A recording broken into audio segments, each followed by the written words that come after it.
Heather McComb is newly married, and the reason her wedding is making headlines goes beyond the ceremony itself.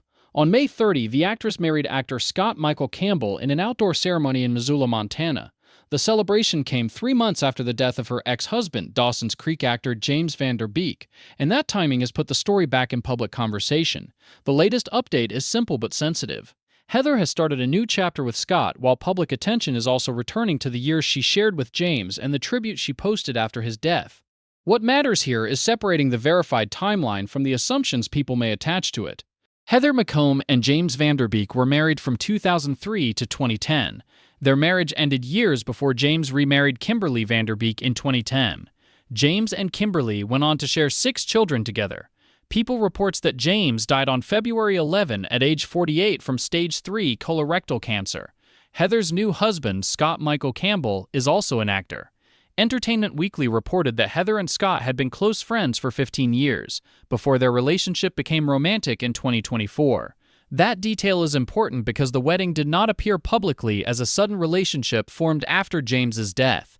It was part of a relationship that had already been developing before the loss became public. For verified entertainment updates without the rumors, subscribe to Startline Entertainment. The wedding itself was described as a rustic outdoor ceremony surrounded by friends and family. Heather wrote that she and Scott were married by her sister in Missoula, Montana, and said their hearts were full after being surrounded by people they loved. People reported that Heather wore a lace-embellished wedding gown with a long train and veil, while Scott wore a white tuxedo jacket with black pants and a black tie. The event also included a large bridal party with 13 friends on Heather's side and 12 groomsmen for Scott. Scott posted his own message celebrating the week and thanking friends, family, and the people who supported them.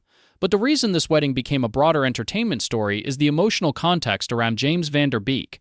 After his death, Heather publicly remembered him with gratitude and grief. She wrote that she was heartbroken for Kimberly, for James's children, and for his family and friends. She also described the connection, friendship, and love she and James shared as something that had endured across decades.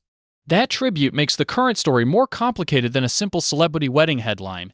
It is not just about an ex-wife remarrying. It is about how public figures can move through different chapters of life while still honoring people who mattered to them in the past.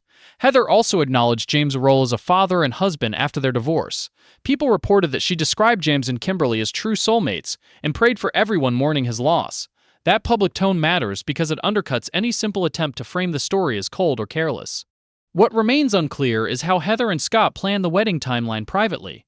No reliable report shows that the date was chosen because of James's passing, and the public record points to a relationship that began before his death.